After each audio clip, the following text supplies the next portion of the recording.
Hey, I'm Rutledge, And I'm Steven. and we're Friend Stream Sports. We're real friends with real sports in real time, and it's really good to have you back, Steven. Man, it's so good to be back. I know. So, as we talked about in our promo video and preview, Steven is here. So, we're going to spend some time talking about football because FCS football is here. But let's go. Let's push ready and let's get in there. We're going to play 49ers versus Eagles. Steven, tell the people why we're playing 49ers versus Eagles.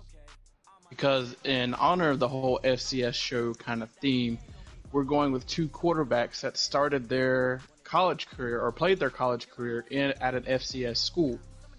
I'm doing the Eagles, the Eagles with Carson Wentz, who played at North Dakota State University. And I have old Jimmy G, who I didn't realize went to Eastern Illinois until today. So you learn something every day. It's a wonderful world of knowledge. So we're at Levi's Stadium, which is a cool place, which of course replaced Candlestick Park. We're gonna play 49ers Eagles, break down the college football, and I'm gonna kick the ball. So here we go. It's gonna be now.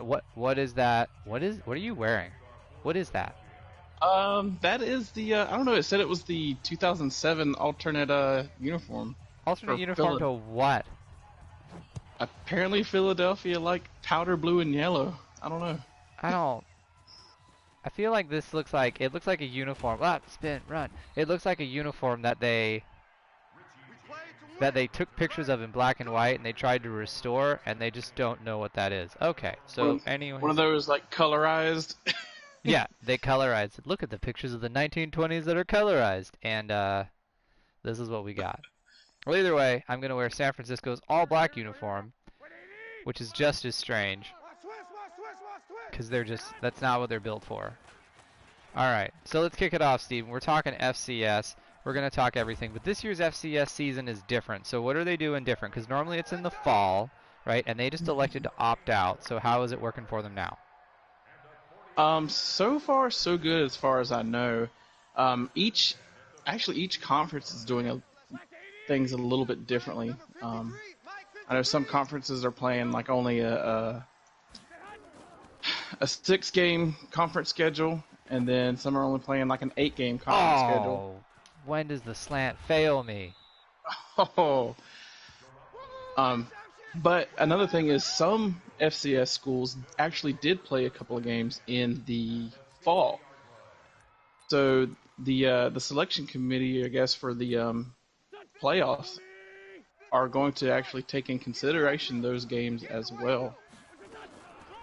Yeah, one of those games, of course, is we watched Georgia Southern with its like 30-something people out play against the Campbell Camels, which Campbell is an FCS school, and that was a nail biter of a game.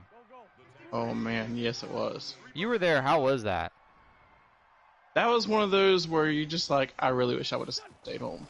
Yeah, I think we were 3 touchdown favorites and we won by maybe 3 points, and it was a struggle. But that's the beauty of FCS football, is that there's some stud athletes on some teams that they just couldn't get into a bigger school, couldn't get the opportunity, and they take it.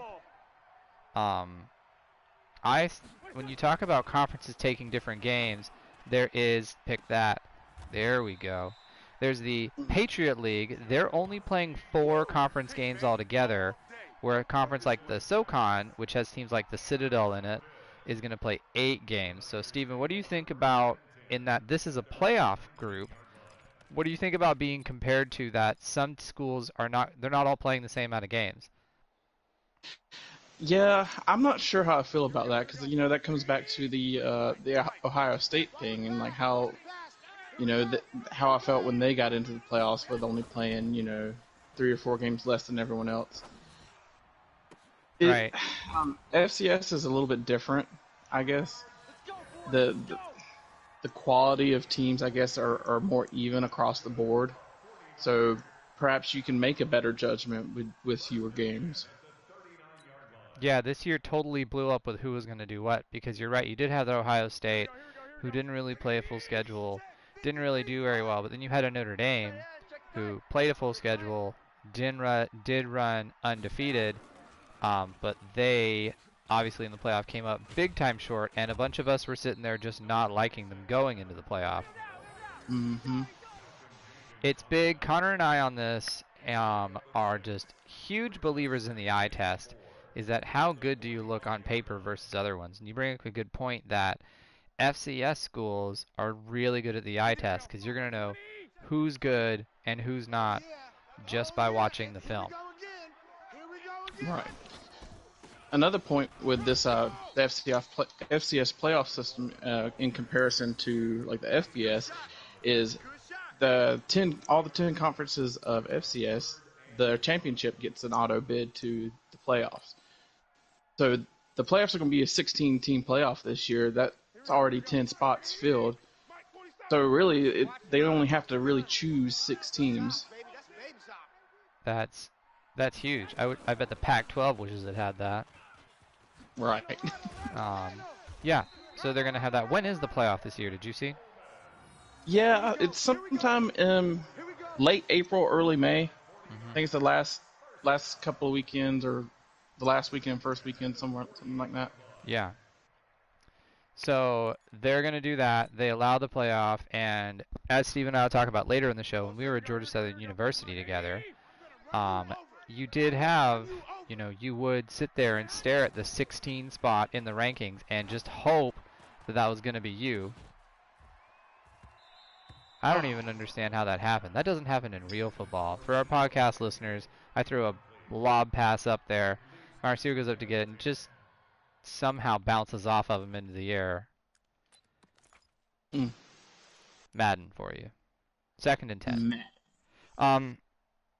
So they were going that. So we're going to talk about some standing in the playoffs because we have to talk about who is at least good right now. So Steven, who is the top 6 for the FCS right now for football? So number 1 we have James Madison. 2's Weber State. Oh, that's another pick. 3 is North Dakota State. 4 is UNI. Oh, you got me. Gotcha. At number 5 is North Dakota State, and 6 is Villanova. So that's the top 6 teams. Yeah, that's a big shout out there. The famous basketball school Villanova is an FCS football school to where they just aren't the football power that you're used to seeing them being. So, try to stop this run. So, Steven, out of there, who is your kind of favorite going into this? Who do you like going into the FCS playoffs?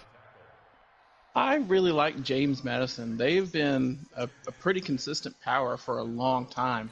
They just can never seem to get the job finished. And I think with North Dakota State being kind of down, I don't want to say down, but they've actually been beaten once already, that this is their opportunity to take advantage and get another championship. I think they've got 2 so far.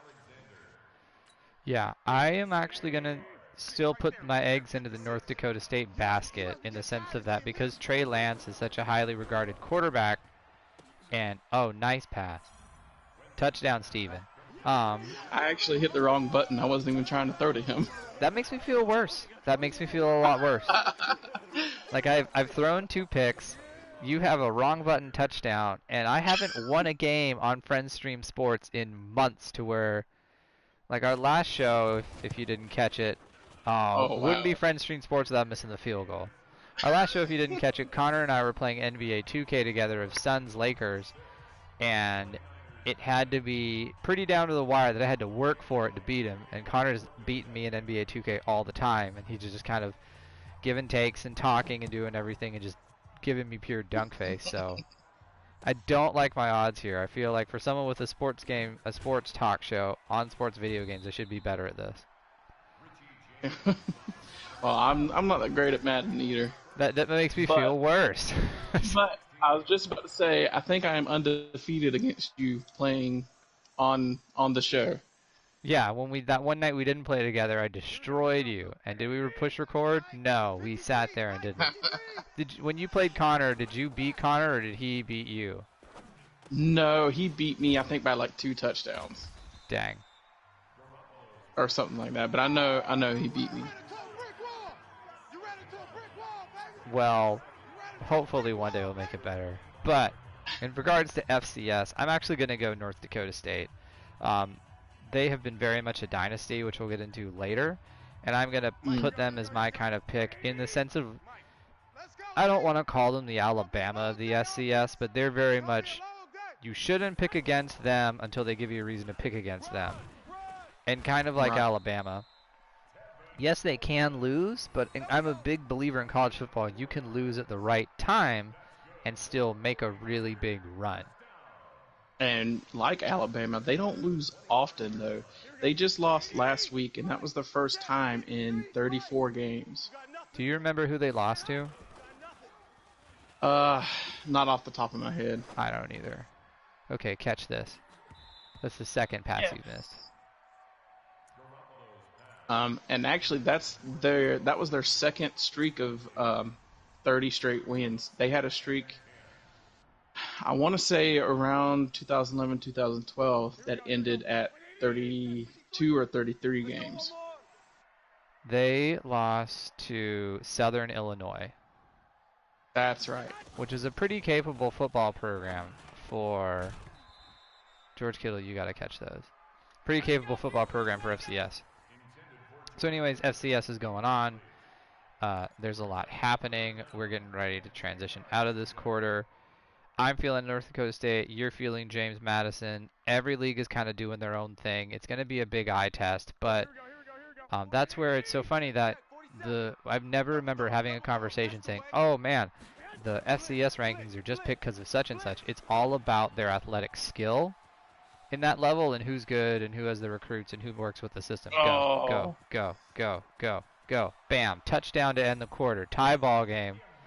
Good night, man. San Francisco, Philadelphia, FCS, Steven, Friend Street Sports, 8 o'clock on Twitch. Back and better than ever. All right, now miss this field goal for me. I'm not missing the field goal.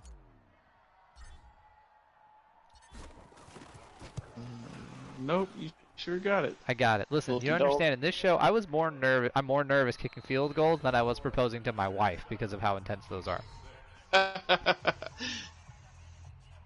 I can understand that because I didn't have too much issues with mine either. It's like, hey. All right, so I was going to say, talking about the second quarter, what we got to talk about this quarter, Rutledge? All right, so we're going to talk about second quarter. We've talked about FCS. It came out on ESPN College Football released a tweet that somehow turned into Taven Austin released this tweet because I even sent it to Steve. He's like, why would Taven Austin say that? But right. it is the 10, and I bring that up because Tavon Austin, even on his own Twitter, was like, yo, this is not my tweet. I just retweeted so we could talk about it. Like, he had to defend himself. So Tavon Austin put out ESPN's list of the 10 most exciting college football players of all. Come on, Richard, you have to get in there. 10 most exciting college football players of all time. Here they are in order, 1 to 10. Reggie Bush, Tavon Austin, Saquon Barkley, Christian McCaffrey, Johnny Manziel, Lamar Jackson, Braxton Miller, Peter Warwick, Michael Vick, and Jabril Peppers. Steven, what do you think of that list? I don't know what he's like. Is he only or are they only considering recent? Because personally, I would not put Johnny Manziel in any kind of list like that. But then you got some really like older greats that just are completely not on this list. I'm not a huge Georgia fan, but I cannot believe Herschel Walker is not on this list. Right. Yeah, I'm with you on that. That was an exciting dude. That was an exciting dude to watch. Every time he touched the ball, something big was going to happen. Exactly. I mean, even in his NFL career, every time he touched the ball, I'm thinking Barry Sanders. Yeah. But, well, that's another one. Yeah, no Barry Sanders, no Herschel Walker, no Bo Jackson, and those of course are all running backs. No Desmond Howard. No one off of the good Miamis in the 80s. I'm with you. I like Reggie Bush at the top because Reggie Bush to me is in the same class of athletes as them. I think he was really, really great. You remember whenever Reggie Bush touched the ball, it was like, all right, something big's going to happen. And his team, can we sack the quarterback, people? Apparently, I don't know how to throw. I kept tapping the button. This is FCS football for you, ladies and Oh, gentlemen. yes. We Go are back to struggling. I'm North sure Dakota. Connor's watching the show from wherever he is, like, oh, I'm glad I took the night off of that. He's yelling at the TV screen right Yelling at the now. TV, yelling at his phone somewhere out there. Show off if he watches Oh, the show or not. Okay, there you go. That was a successful pass. But we were saying, like, I like Reggie Bush up there. I like Johnny Manziel in there. But remember, Johnny Manziel left as like a sophomore, so we didn't get, besides his year where he kind of knocked off Alabama in 2012. He wasn't that exciting. true. True Um, that. Braxton Miller was on that Ohio State team that they could do anything. But some modern players that I think missing. I like that you throw in the retro dudes. Yes. Some dudes that I think missing are Tim Tebow, first of all. Right. And that Okay. came up a lot in Twitter out there. You remember when Tebow and the Gators were on the field, they were just transcended to a different level. Yeah, I will say Tebow was just fun to watch, like, because he was so elusive. Like he could throw the ball, but he could also run, and like you never really knew what he was gonna do. Right. What was that? What was that? Oh man. For the podcast listeners, I just like shanked the heck out of that ball. It just flew like directly perpendicular to the where it was supposed to go. Um. Anyway, back to Tebow. Like I I remember when the infamous jump pass happened and like going crazy. Like Yeah. it was just fun to watch. Like that was good old college football whenever It was Tebow a bad pass. was on the field. Yeah, I agree with you. When Tebow was on there, I remember watching a Tim Tebow game, and it was Florida versus Mississippi State, and this was like the ESPN game of the night, and that was before Stark Vegas really took off, before Dak Prescott, before Dan Mullen, when Mississippi State was, they were okay, but you know, like they were not a power team out of the SEC West, and they still Right. aren't. And I remember that, and I just remember looking at Tebow in Florida and being like, you're just straight up not going to beat them. And I love a good college football upset, and just saying you're not going to beat them at all. Here's a player, and we're going to know I'm a little bit of a fanboy on this one, but someone who I think is not on the list, who is exciting that I have, is I actually have Jadeveon Clowney. So Oh man. I will put up there, and I am a South Carolina fan. Please pity me. But as a South Carolina fan, I thought that he was an absolutely explosive athlete. But I want to talk about him as if you remove the Michigan hit, though. Like, he was incredible, but I don't want to think of him as the Michigan hit because that was such a wild play. But everything else about him. So what would you think about Jadeveon Clowney? Oh, did you get I that? think we got that. Nope. I'm on defense. Oh yes.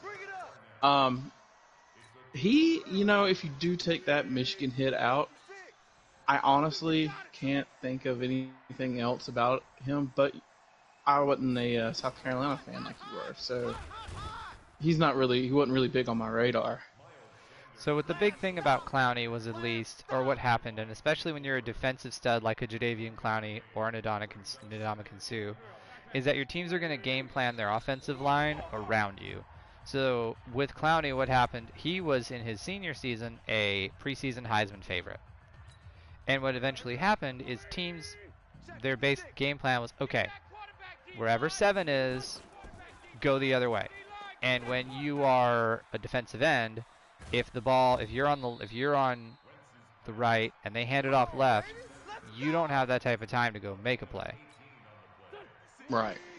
Also, the defensive talent at South Carolina, because Melvin Ingram was on the line when he hit fame. Melvin Ingram was in there as well. Melvin Ingram's a very good NFL player, has had a very good NFL career. So is the two of them. So I like him, but it was just you could scheme around him not being as exciting. But when he could be on, that man was on. A last one that I have out of the modern era is Texas Longhorns quarterback Vince Young. Do you remember watching any Vince Young back in the day? Yes. That was a good one. Yeah. I don't Vince. I don't remember specifically because what years was that? So Vince Young was on the Texas team that won the Rose Bowl that beat USC. So it was like in the early 2000s. Of course, that championship game where they beat USC that took place in 2006. Was that Rose Okay, Bowl? So the 2005 season. He then went off to the that Tennessee was Titans. Was not successful. yeah, because that was just when I started getting into watching college football. There you go. It was Touchdown, about Steven. 2006, 2007. You know, your uniforms look like University of Delaware. Oh yes, I was gonna say that or like a washed out reverse of Michigan or something. Yeah, a reverse of Michigan, or like a high school that is like going off of Michigan. Yeah, All once the right, so last 40 seconds, Steven. So you mentioned you got into college football a little late, especially when in college. Who do you miss watching play college football? um, I'm gonna have to go with a homer pick here, being from Georgia Southern. My man Jason Foster from Georgia Southern. He was the real deal. He won the Walter Payton Award for FCS, I think in was that 2007? 2007. Yeah, that man. Whew, he could do anything you wanted him to do and do it well. And he was kind of like a almost more versatile Herschel Walker because you never knew what was going to happen when he was on the field. Definitely. For those that don't know, Jason Foster was the quarterback at Georgia Southern University in 2007 for his senior season. Um, and the coach at the time ran kind of like a spread screen offense, which worked really well when he coached in Division Two. Didn't translate up well into our league. But Jason Foster, of course, was like a kind of like a Lamar Jackson before his day. Small but very fast, and built That's but a very good quick. comparison. And he was really good. Yeah, our whole offensive scheme that year was basically like was just give it to Jason Foster. Yeah, that was pretty much it. So I'm going to pick someone similar to Jason Foster that I miss and wish we would have had more of in the college football game. I'm going to go Cam Newton. Um, Good you remember choice. Cam Newton at Auburn. Gene Chizik was, if we don't remember, when Gene Chizik got off the plane in Auburn, Alabama, a fan chanted, "We want a leader, not a loser." Oh man, I had not heard about that. Yes, so Gene That's Chizik was good. a coach at Iowa State, and there was actually some other things that sort of wrapped up that they felt like he was hired for more reasons than his coaching ability. Mm, Um, but Gene Chizik was at Iowa State, and Iowa State, until recently, has not been a very good football school. We cannot catch anything tonight. So and his record wasn't very good. So when he showed up, there of course Cam Newton did his whole other side thing with stealing a laptop at Florida, playing in a junior college, coming back, apparently getting scattered around by his dad. Apparently his dad I got a bunch of money to send him to Auburn. All that controversy, but man, we didn't know that at the time. That didn't come out until December, and it was just magical. hmm I actually saw something the other day where it was like, how crazy is this to see uh, Florida with Tim Tebow winning a championship with Cam Newton as the backup? Yeah. And there's many a picture of Cam Newton holding a clipboard as a freshman, sitting there next to Meyer, waving off plays to Tebow. So, hmm we missed. All right, this one's going to work. Oh, I'm just basically just throwing to George Kittle the whole time, and Steven's just putting out zone defenses trying to stop me, and it's not working. Because eventually Madden's like, all right, fine, you can have the ball. Yeah, you can have one. you can have one. So I wonder if Urban Meyer would have felt better in the long term if he still had Cam Newton going into his last year. I'm sure he would. I bet he regrets it.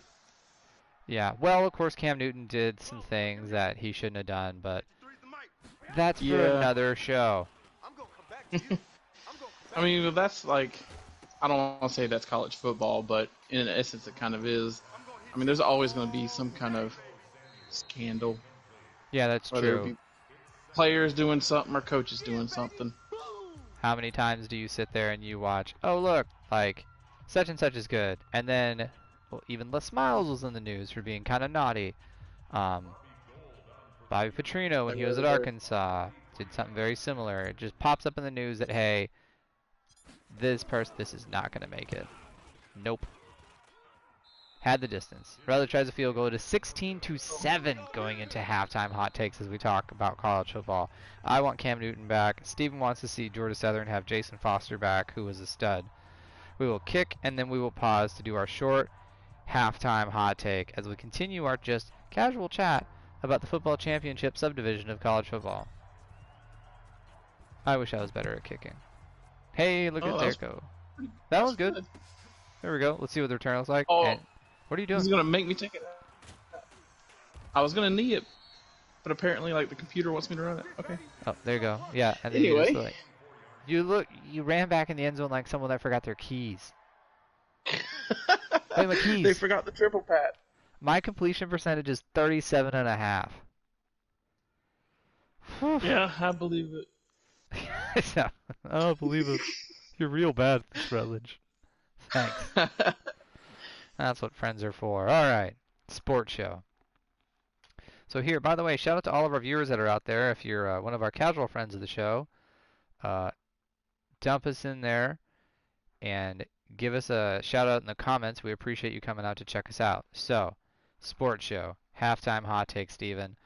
Which of these college football teams do you want to see in person? Give me one FBS one, and then give me one FCS one.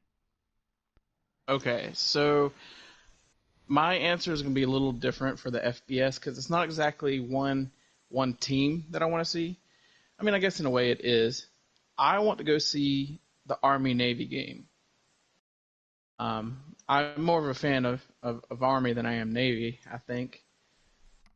But that to me is one game I really want to see.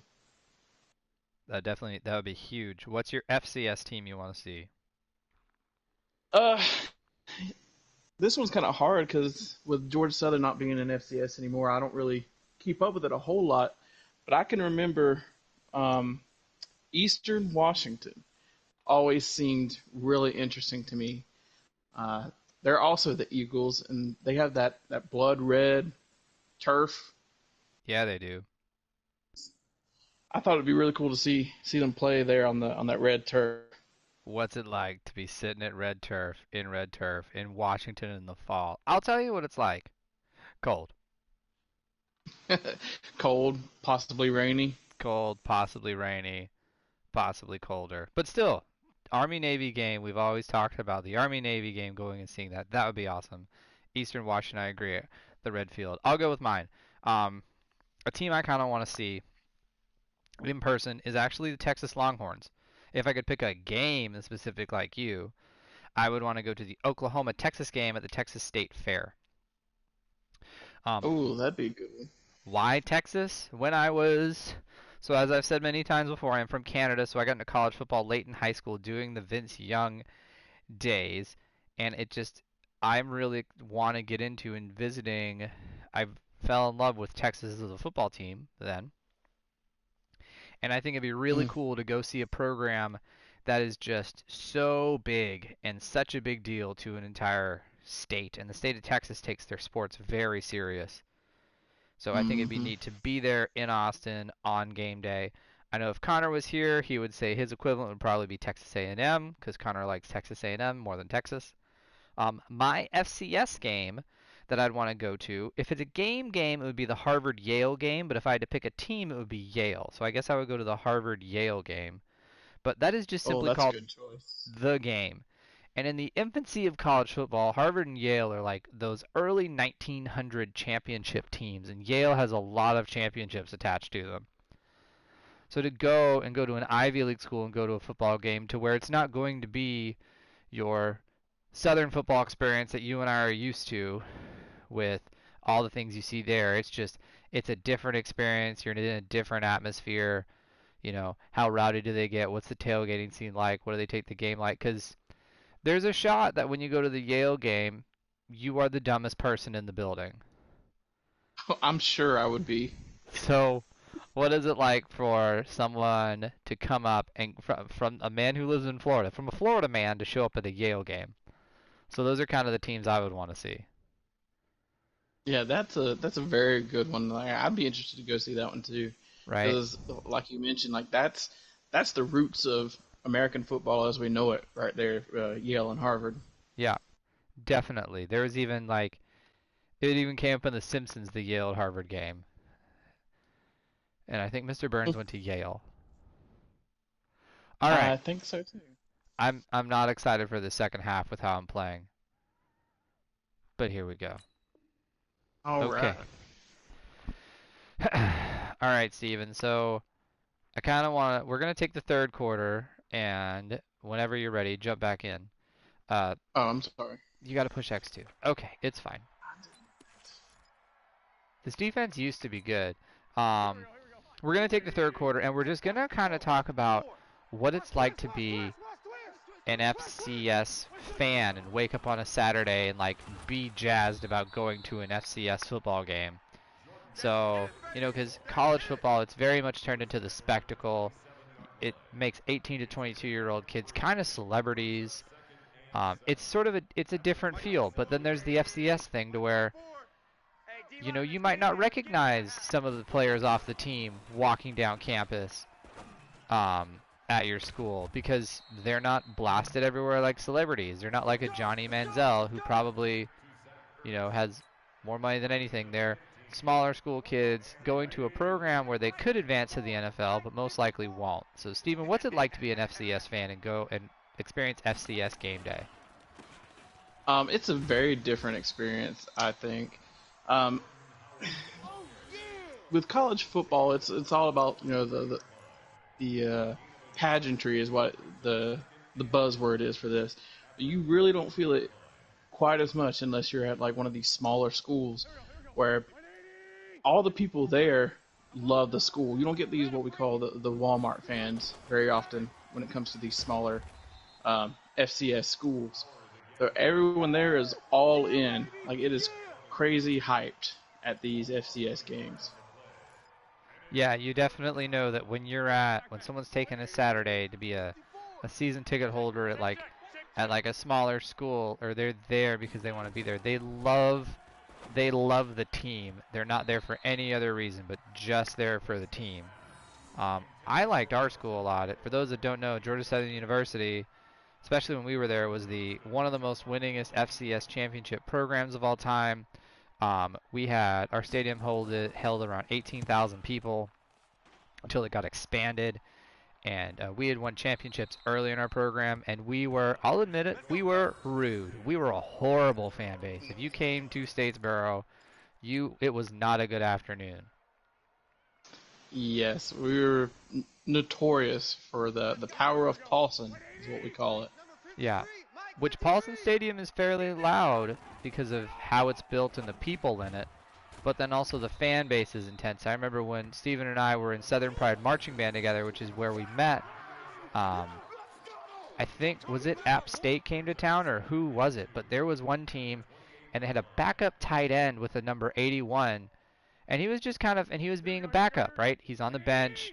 He would get up, walk around, get something off the water cooler. And we just like ripped him to shreds. Oh yeah, it's crazy too because like some of these FCS fans, like they have, I don't want to say they have nothing better to do, but they will actually take the time to look up opposing teams, like rosters, and like learn about the players. And like they were like, 81, your mama's so and so, she cooks good. Like, can we get some more of that? And just random talking about like personal things to these players, and like it really gets under their skin. Yeah. And I remember for a while there, they had, I think it was during the playoffs when we were hosting a bunch of playoff games in Boston, that they required us to block off the like first 12 rows behind the team, so we couldn't do that. I do remember that. There are some old Georgia Southern films where you can see the stadium is full, but there is definitely like a big tarp to where they can't get closer to the team, Yeah, which is wild. it's crazy the amount of heckling goes in. Right? When you're at an FBS game, ah, Oh, what was the flag for? I bet it's for intentional grounding. Oh, yeah, I'll Even accept. though I didn't get out of the pocket, so it's intentional grounding. So Jimmy G throws intentional grounding. Oof, this game. Anyways, but my favorite playoff story. I don't know if I told you the story or not, but we were playing South Carolina State in the first round of the playoffs, and this is when it was like near the end of our time at Georgia Southern, and I was working Mhm. at a retail store at the time, and I was sitting there at work, and a gentleman came in and he bought a hat because it was cold. And he bought a hat to put on his head because he was bald, it was cold. And I said, "Oh, are you here for the game today? You're excited?" And he just looks at me and he goes, "Yeah, well, we're the #1 defense, so you got some work to do." And that was his that was his response. And I said, "Wow." And then Georgia Southern took South Carolina State all over the field, up and down, beat them heavy-handedly. And I looked for that man as I walked back home. Like, you want to talk some more smack? You want to talk some more smack? You've got to catch those things. Samuels knocked him One down with of one catch.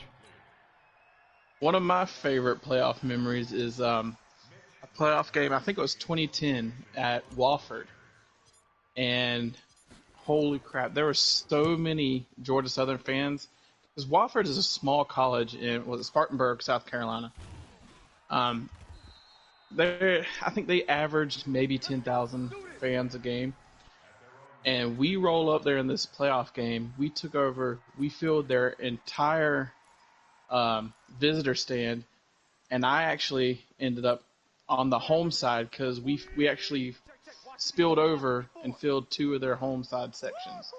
There were so many Georgia Southern fans there, and it was just so crazy. Like the back and forth with the fans over there was awful.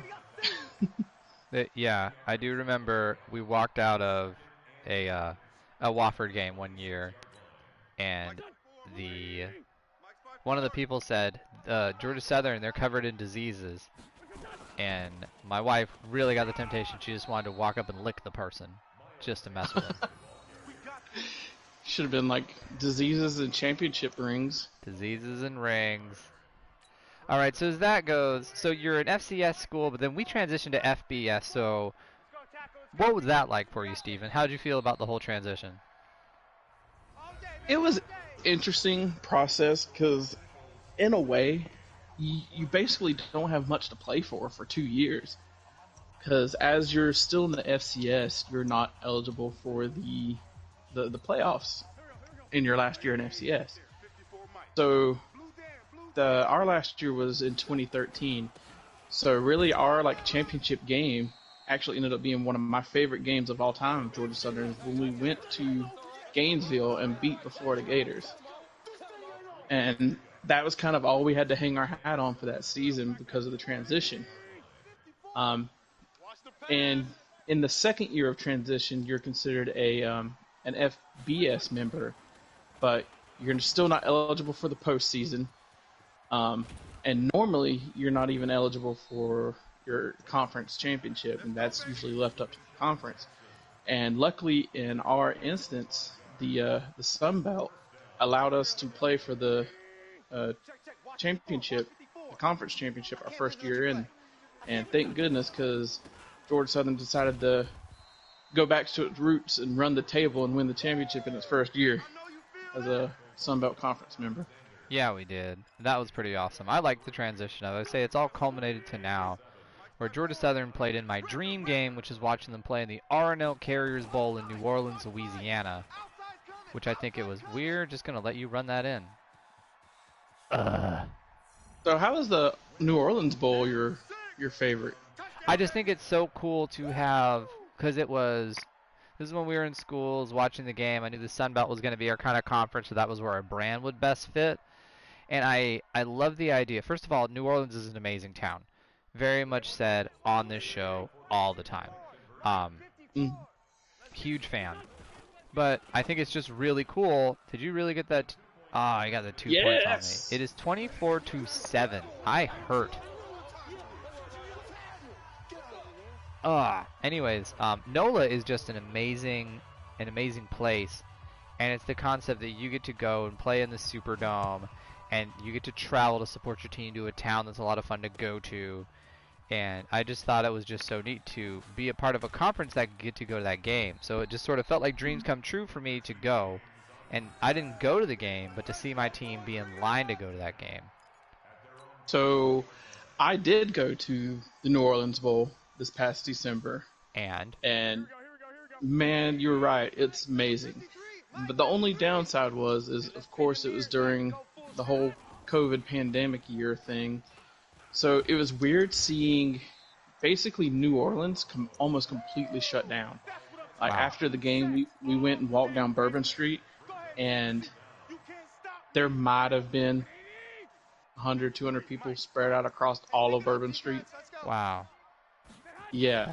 But the game itself was actually really, really good. Georgia Southern beat Louisiana Tech. I think it was 34-3.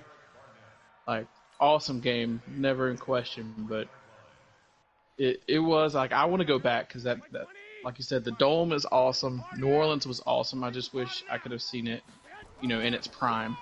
Did they have a Cafe Du Monde in the Superdome? Like, could you get beignets and coffee in the Superdome? I don't remember seeing one. Did you go to Cafe Du Monde when you were in New Orleans? We did. We actually went to the original at the French Market. Yeah. And big fan. And got a couple. Yeah, it was good. Beignets, some coffee, then come back in 6 hours. Yeah. All right. So that's everything about that with an FCS. Georgia Southern is one of the top winningest programs in FCS championships with 6, number 2 to North Dakota State. So really brings us down.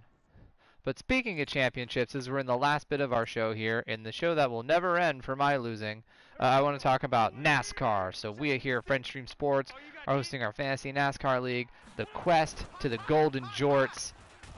Steven, you still haven't started to play. You have time to jump in. I have started to play. Oh, you have started to play? Okay. Yeah, I got to win those jorts, man. You got to win. What is your team name then? I'm Dale Earnhardt Stash. That's you? I didn't know. You didn't tell me. Yeah, that's me. I'm the Stash. Okay, good. So you saw then that Slaney won this week. Yes. Slaney won this week in a pretty good fashion. Josh Wakely is still holding. He had back-to-back winning weeks. He's still holding it down in fantasy. Connor scored 27 points this week. So is he just not setting his lineup, or?